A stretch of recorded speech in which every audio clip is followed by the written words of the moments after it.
AIR 78 Dr. Prashant who joined me from Libasna. Gotten 40 gold medals in MBBS. एक तो है वो scripted answer, एक है real answer. तो real answer क्या है? Have you faced the interview before? My second essay was a little messed up. बाकियों का क्यों नहीं होता आपके हिसाब से? What do you think is going on? Prelims, I think the worst nightmare, I would say. It was maddening. Like I was getting so frustrated. And GS1, I think the day I performed, I knew for a matter of fact that it wasn't really good with me. In fact, I broke down with the essay and GS1 so bad that I just called up my mom and I told that I've really written too bad enough and that probably this attempt was almost gone.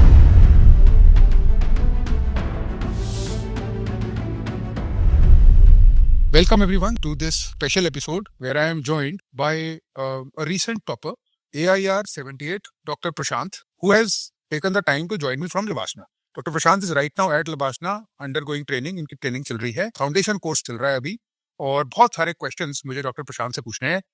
Before I begin, I want to obviously congratulate you, Prashant, for having achieved this milestone. But I also hear a thing or two about you, and one of those things is that it's not the first milestone you achieved. Apparently, you have a long history of a lot of achievements. Please tell us about that. Thank you so much, sir, for the kind words and the introduction as well. So, I basically hail from Chennai, Tamil Nadu, and I'm an MBBS graduate. So, I graduated this August 2022 from Madras Medical College. And speaking of my credentials and accolades, I've gotten 40 gold medals in MBBS. So, this happens to be one of the highest and also world record rather. So it's part of the India Book of Records as well. And the second highest in this is from Pakistan. So that's for 29 gold medals. So this still happens to be the first and the highest across the globe. And that's mainly, so and secondly, like I've been the national convener for the Indian Medical Association, the Students Network, and yet another global organization called Students Network Organization, which is affiliated to the WHO. That's wonderful. So obviously the next question, which is a logical question, is why not become a doctor? Why become an IAS? So this, I believe, काफी बार बहुत सारे लोग पूछ चुके हैं already, and this is the fancy question that happens to be the first asked in interviews as well. हाँ, but you know क्या प्रशांत तो दो टाइप के इसमें जवाब होते हैं और वैसा when I conduct mock interview मैं तो पूछता हूँ एक तो है वो scripted answer एक है real answer. तो real answer क्या है? So real answer would be that especially in my internship is when I chose to pursue the civil services, and जितना मैंने देखा है in internship बहुत सारे cases होते हैं. It could be very debilitating illnesses like cancer or Parkinson's disease, and those are the ones I feel who have a lot of expenditure. खर्चा बहुत होता है, and those are out-of-pocket expenses which are not covered by the insurance schemes as well. And most often, the knowledge about such diseases is also pretty rare. Like you don't expect someone from a background of a rural setup to know much in depth about all these diseases, and they come in the fag end or the terminal stages. So when it comes to treating a patient, I believe it is more about getting them to be aware of these diseases and trying to nab it and nip it in the bud. And so the role of administration, I feel here comes much into play. Only and only if you are in the administration will you be able to both spread the word, because there is a sense of authority involved in it as well. The government machinery has been involved in a lot of disease elimination strategies, and I think it's multi-sectoral and collaborative. So when someone who is already in the medical profession, if they get into the administration, I feel they will be able to contribute better in the understanding of such diseases and probably in solving the pandemics as well. So I think this was a major reason, especially be it COVID or any other illness for that matter. I asked you about the interview. I've seen your mark sheet. How did you manage to get 190? आपके interview में क्या हुआ ऐसा? Did something particularly different happen? क्या कुछ अलग type के questions पूछे थे? Do you remember some questions? And I'm curious to know exactly what happened when you went into that room and what happened while you were there. So I was the third person to go in the forenoon of 1st April. So it was April Fool's Day, and मैंने काफी prepare किया था April Fool's Day के history के बारे में, and also on the DAF as usual, just as how everyone does. And I got Lieutenant General Raj Shukla sir's board. So sir is more involved in defense and political affairs and international relations as well. So I thought that probably my questions would maybe revolve around it. But then to the contrary, it was completely on medical science. जैसे कि Raj Shukla sir, of course, he started with my credentials, जैसे कि Indian Medical Association का national convener. So he started कि IMA क्या होता है, किस तरह के organization है, and what are the activities they do. So from there, he went into my state. So relatively on the Amma Unavagam in Tamil Nadu, which is basically a community kitchen setup. So वहाँ से he went again into medical science, wherein about say, like the Indian Medical Association's activities, along with how doctors contributed to it. So the controversies that are surrounding and certain other questions which went around, I would say, around 10 minutes with Sir alone. And then the first member was a lady member who enumerated about anemia and its programs. So it was completely around medical science. And the second member was about how in-house breeding can lead to genetic diseases. So it was like two questions हर एक member से जवाब देना पड़ा. And then with the third member, it was again about NEET, the controversy in Tamil Nadu as to how they tackle. And the fourth member was completely out of medical science in the sense he had nothing to ask me in medical science and he went towards political science. So basically, there was an agreement with Italy at that point of time. And he asked me about the same. And then a few questions on BRICS. And again, back to Raj Shukla sir, who asked me much about BRICS again.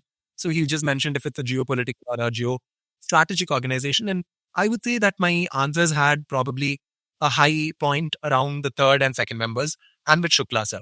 So I think that probably was the reason for the 190 score, I would say. Okay. So next logical question, important question. Have you faced the interview before, apart from this one? No, sir. This is my maybe not in the UPSC, I would say rather, because even in medical sciences, we do not have an interview per se, but viva sessions which happen as part of university exams. So technically, this is my first interview and the first question. While probably I consider the vivas as well, then No. For UPSC, this is the first attempt and the first interview. And you just yes, sir. sail through First it. means first interview, everything together. Yes, sir.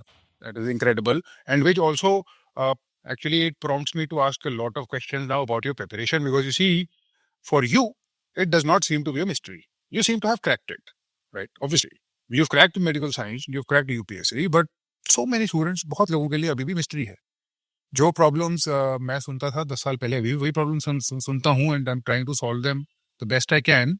But there are some issues which persist, some confusions, some myths, some issues. And let me start with the basics. Let me start with general studies. What exactly did you do to make sure that you clear prelims? So general studies was the entirely new subject for me per se, because having been from a technical science background and medical science especially, apart from my optional, there was nothing to overlap. Maybe a few areas of GST in science and technology जो health से पूछते हैं, बस इतना ही था overlap. तो आपने Reading अगर हम history. हाँ अगर हम सब्जेक्ट का ब्रेकडाउन कर पाए तो बहुत अच्छा रहेगा स्टूडेंट्स के लिए. हाँ sir. So basically, I'll start with essay then, sir. So English essay, तो I feel it involves a basic amount of English skills along with some preparation. जैसे कि preparation तो quotations हो या कि anecdotes, ये सब तो हम पहले ही prepare कर सकते हैं. And when it comes to anecdotes, I did look up some certain topper copies. जैसे कि मैं खुद सोच के कहानियां बनाने के लिए तो obviously बात लगेगा, पर जिन्होंने टॉपर्स ने लिख रखा है in terms of model answer sheets, वो मैंने कई सारे देखा था. And Shruti Sharma ma'am's notes and the essay topics were pretty good. So I took a few anecdotes from that, just jotted down. And I would personally prefer those topics where I can connect the anecdote with the topic. तो ऐसे topics मैं चुनता था. And आपने कौन से ऐसे पे लिखा था प्रशांत, if I may ask, कौन से ऐसे लिखे थे आपने, because that's an important question. Yes, sir. So in my year, basically topic 1 and topic 5 was what I chose. And topic 1 was basically about two sides of an opposite coin and two sides of a board game, something on these lines. Was it about the one about how life arguments? I think it was about the thinking is a game, and Yes, you and yes, sir. you can't play the game without the opposite side. I think that was the one. Yes, sir. But with opposite ends. That was the topic. Absolutely. Right.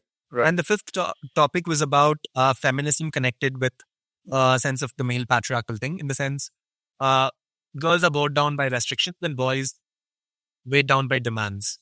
This was the Yeah. That was the topic. You're right. two equally harmful disciplines. I also noticed essay में आपके हैं 122, which is also a good score. तो आपने दोनों अच्छे लिखे ऐसे. You wrote those above par. But Prashant, your language skills are obviously far better than the average person's. Do you think that language plays a critical role और disproportionate advantage मिलता है उन लोगों को जिनकी इंग्लिश अच्छी होती है? Because मुझे ऐसा genuinely लगता है कि ऐसा था. मुझे इसका advantage खुद मिला है, admittedly, मेज में खासकर. Do you think this is a real factor, which is like a hidden factor जो और कोई बताता नहीं है, but language होने से improvement और strategic advantage मिलती है? Sir, definitely language का role होता है, and if you are strong with the language skills, definitely it gives an edge, no doubt. But then I also believe that it is not impossible to crack that barrier, because it does come with practice, and there is a schema around it. Like UPSC essays, I per se feel are not like a college or school ka essays where probably we spin a yarn and it has a particular pattern and a schema. And it is about the number of dimensions that we can accord to the essay. I think that plays a huge role with respect to the English essay. In fact, I would like to enumerate about how I went about it, because in the first essay, I felt I wrote really, really well.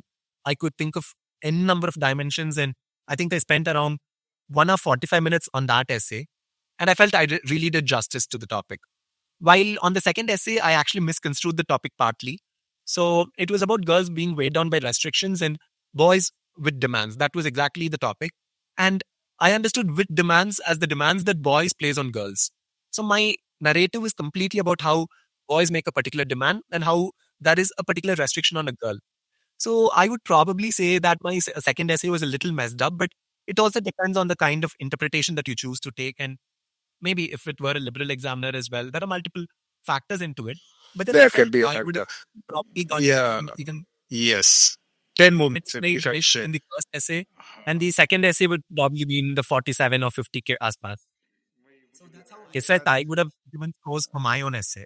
ये हो जाता है वहां पर misconstrue हो जाता है मेरे साथ भी हुआ था सेकंड अटेम्प्ट में there was this one topic which said that to be serious about counter insurgency you need not only technical but human intelligence also. I misconstrued that human intelligence part a little bit. अब तो मुझे बहुत clear है क्या होता है, but that time I was not sure. Lost at least 20-30 marks in that attempt because of it. But circling back to prelims, GS. Can you please enumerate subject by subject what exactly you did for history, geography, polity, etc., and what you did not do also? Sir, so basically, my preparation was around 8.5 to 9 months. All that I had was only this, because I graduated only in August of 2022, so not much time with me. But I had a fair idea of what I had to learn from and what I shouldn't do. And that again, I would attribute to the topper wale interviews, because I feel they give you a fair share of idea of what they've done, what mistakes they've committed, maybe across the years. And that's something that I didn't want to repeat. So if I were to go subject-wise, I think polity, I chose Lakshmikant, and I would have read it at least 15 times. And I think it is about reading polity and history as perfect as possible. I think that gives you the bulk of marks, especially in prelims. And with respect to polity, the first 2 or 3 times, of course, we don't remember much. But then as time passes by, I think we need to start skimming maybe in the 4th or 5th revision. And if I say 15 times, I think from the 4th to the 15th time, it is all about skimming. So I would do it repeatedly and see which areas I would make mistakes. So polity is a subject that I didn't want to get even a single question wrong. So polity was all about Lakshmikant. When it came to history, again, ancient and medieval is a very dicey area, but then it also used to be an interesting and fascinating subject for me per se. So ancient and medieval I did from the NCRTs and also the Tamil Nadu state textbooks. So I used to mix both of them. And when it came to modern India, I used Spectrum. So I think modern India is again yet another area where we shouldn't make a single mistake. So if it's something from Spectrum, I think all of us should get it right. So polity and modern India used to be like my strongholds. And geography was the toughest for me per se. Like I used to score really bad with geography. And I think with respect to the prelims, the geography has slightly lesser weightage as compared to the main. And my preparation was again from NCRTs. And I did use certain materials like there was a textbook by G.C. Leong. Or rather, it's a small book, but it was still doable. Like certain questions from G.C. Leong are still asked. So this was more or less my mix. And the whole thing being economic. With economics, I used Ramesh Singh sir's textbook and also the one by Sriram IAS, where it's again more like a compilation. It comes in 2 volumes, but it was pretty good for economics per se. And economics is a subject where it has a dynamic and a static component. So I feel the static area of economics is something that none of us should get it wrong. Especially the concepts that are involved is more, I would say, conceptual rather than factual. Pretty less factual information with respect to the prelims. And apart from these 4 subjects, when it comes to international relations or, say, society, social justice, and then anything which happens to be current affairs or environment, all these were subjects which I read using compilations such as, I would say, PT365 series. So this is all that I used with respect to the prelims. So I tried to counter the static area of the subject as best as possible and kept the dynamic for the last. And being newspapers, I think I was not a personal fan of reading newspapers in its entirety for the prelims, but I think reading newspapers really helps when it comes to the mains and the interview. Like a lot with respect to not just vocabulary, but also the current affairs content that you can use. But when it is about the prelims, I think it is enough if you go through the compilations multiple number of times.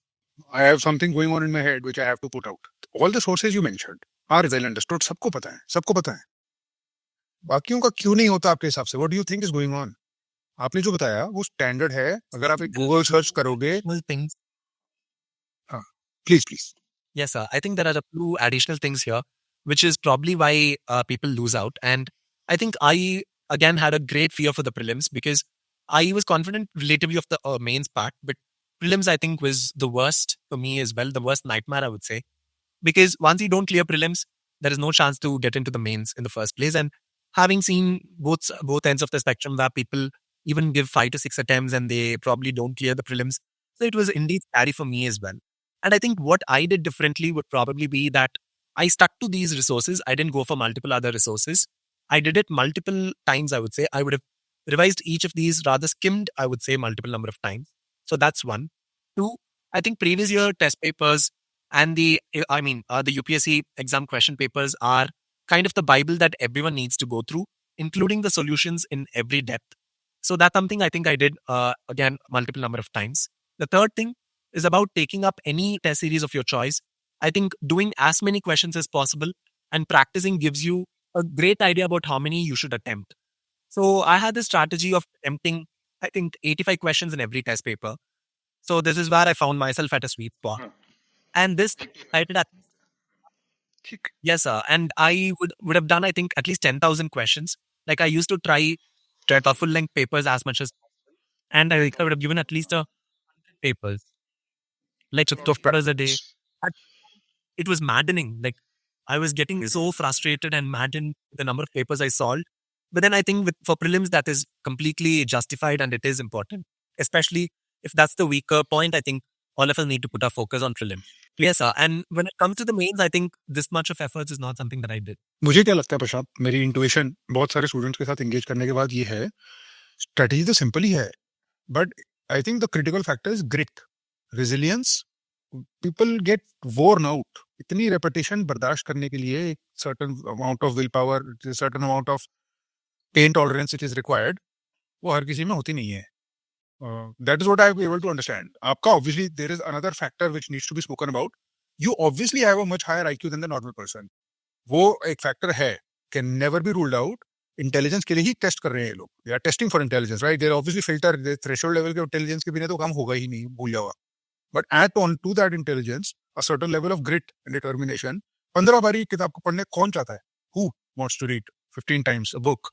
Who wants to solve 10,000 questions? अब खुद ही कह रहे हो कि आप frustrate हो गए हो. ये, do you think this is correct? Do you think this is the factor which is really missing and it's actually very simple, और ऐसे ही unnecessary इसको complicate बना दिया लोगों ने shortcuts बना के, जबकि actually में कोई shortcut है नहीं और एक ही चीज को 15 बारी पढ़ना है? So truly speaking, efficiency comes only with practice. And I don't think there is an alternative to it, irrespective of how many shortcuts we find and we take. Or it could be different notes that we take or compilations or anything. But at the end of the day, I think it's for us to study. And unless we put in those efforts, and probably it's also the factor of fear, because I was very sure I didn't want to sit for another attempt with respect to the prelims at least. Like failing the prelims is the worst part, I would say rather. Even if you get through to the mains and then you don't make it, I think it's completely justified. Oh, I know what you mean. If you fail in the prelims. ये बहुत important बात है ये. You're right. Because एक तो चीज होती है competition. Competition तो एक अलग ही level का problem है. That I also did not really approach it from that angle. I was afraid of failure, which was it used to haunt me. मैंने कभी आज तक prelim fail नहीं किया और वो मुझे बर्दाश्त ही नहीं था. I just could not tolerate it. But that was just just inherent. What do you call it? Drive, you want to call it. You want to call it an inherent insecurity in the mind. You want to call it the competitive nature of a person. I don't know what it is. But I think that is a foundational thing which drives you to solve 10,000 questions, because nobody in the right minds normally would do that. Truly, sir. Like it is definitely tough. No doubt. It is frustrating. But at the end of the day, I didn't want someone to point fingers and say, this fellow has failed. So that was the only point in my mind when I happen to do those questions. And at least I should have put in the efforts. फिर मैं कभी मेरे को माफ नहीं कर पाऊंगा.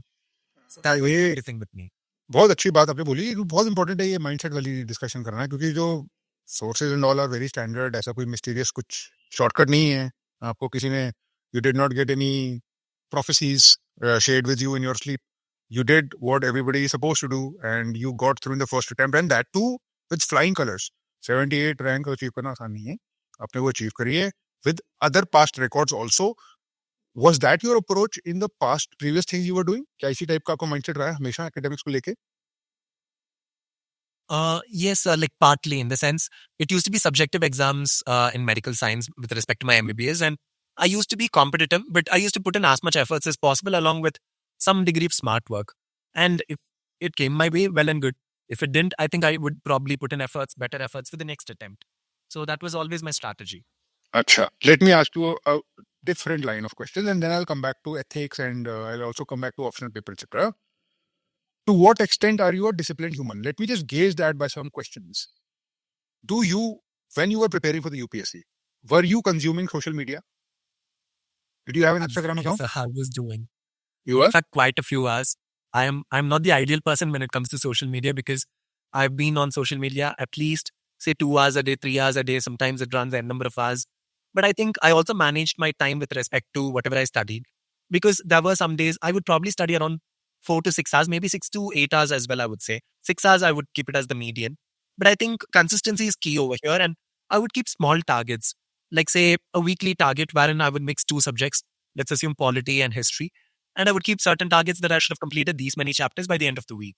So I would apportion my time accordingly, give maybe more number of hours to studying if I'm lacking in my targets. But if I'm done with my targets, I would probably enjoy the day.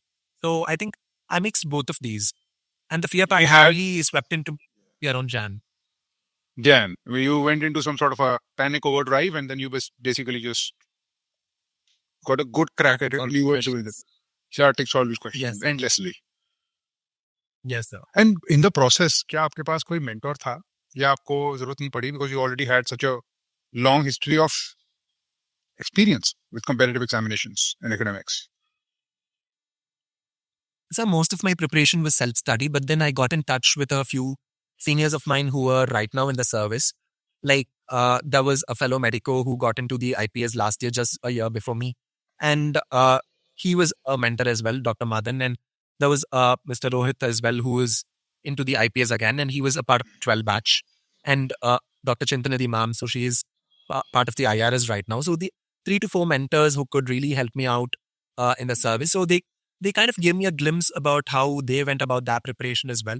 And I would, frequently update them on maybe certain snags that I felt or probably certain breakdowns, difficulties. Once in a while, drop a call, at least update my progress so that they have a hang of what's happening with me. And in spite of the busy schedules, I'm indeed grateful to them because they've been more or less, I would say, family in at least comforting me when I've had low points and appreciating me on my high points. So I think these 3 are like immemorable mentors. Wonderful. Let me ask you about answer writing.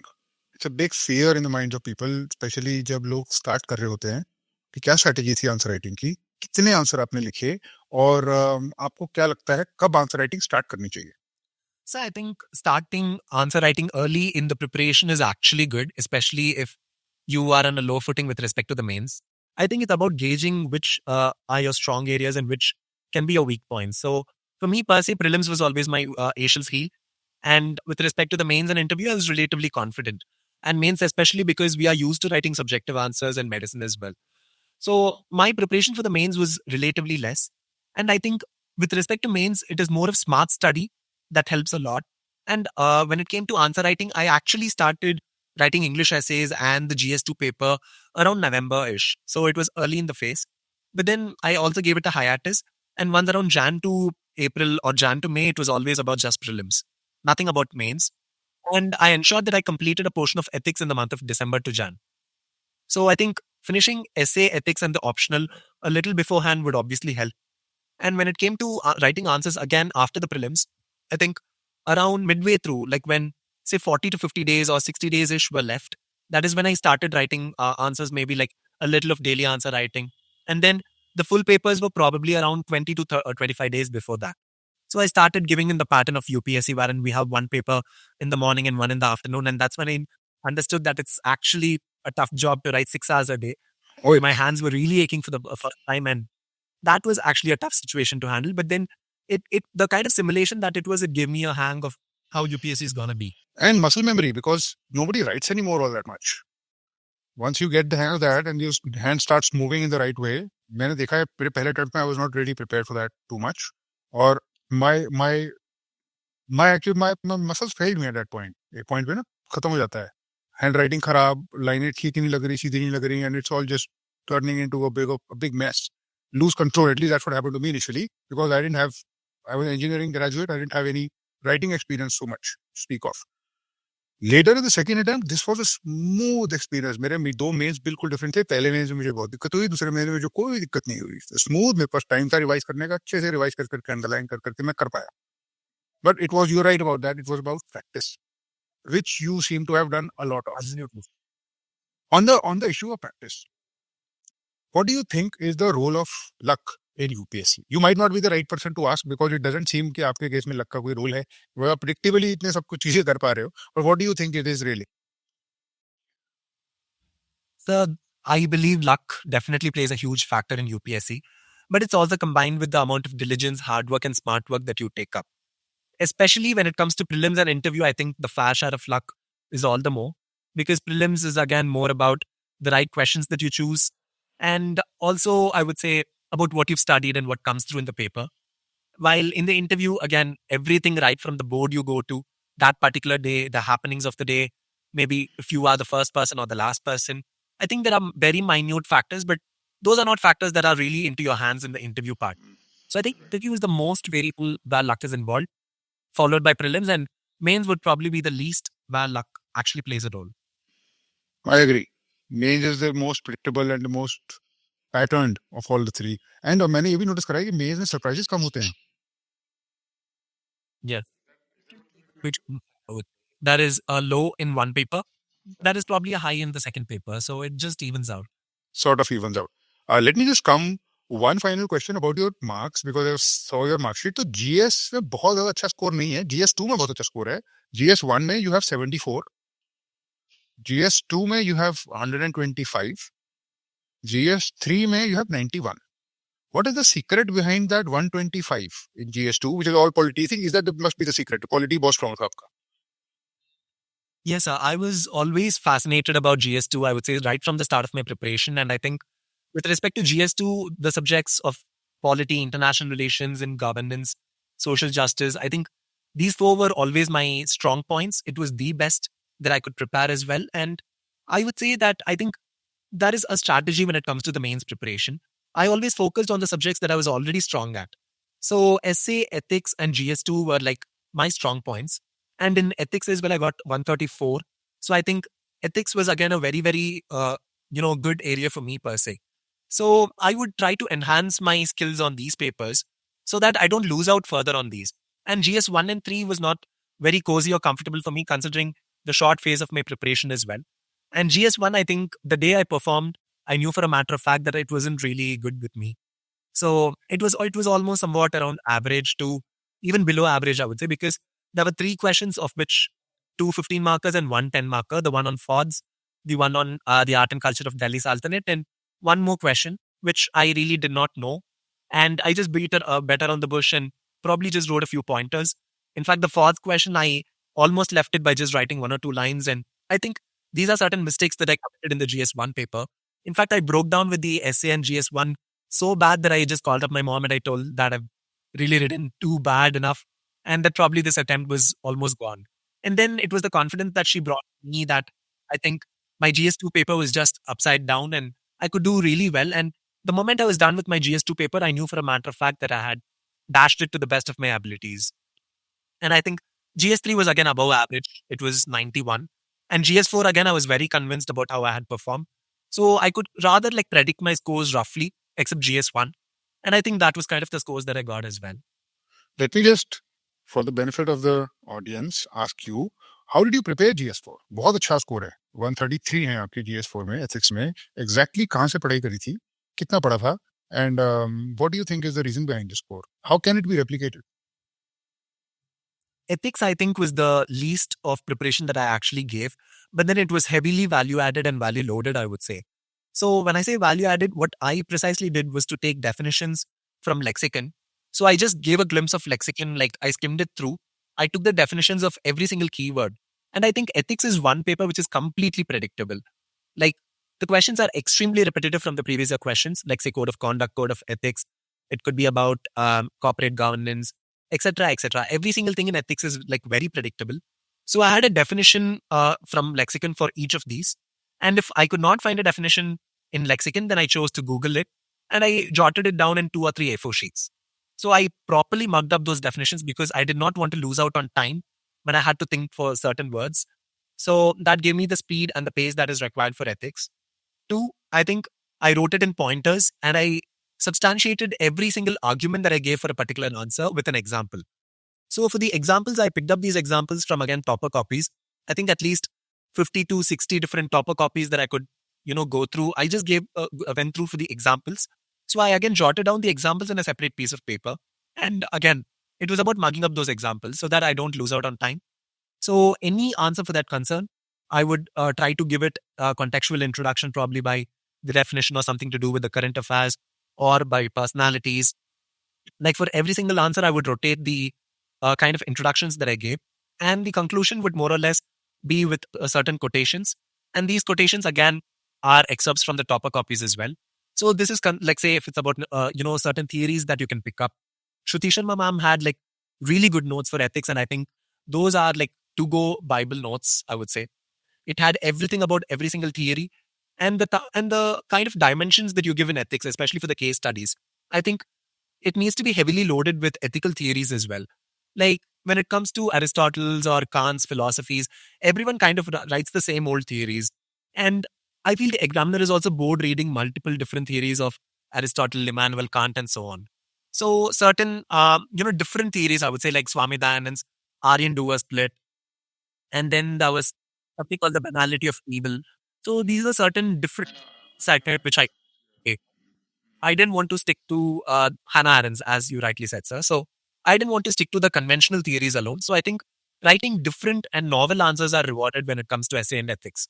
The different dimensions you give, the way of examples you substantiate, and the value addition content, maybe the different ethical theories that you quote. I think these were my strong points with respect to ethics.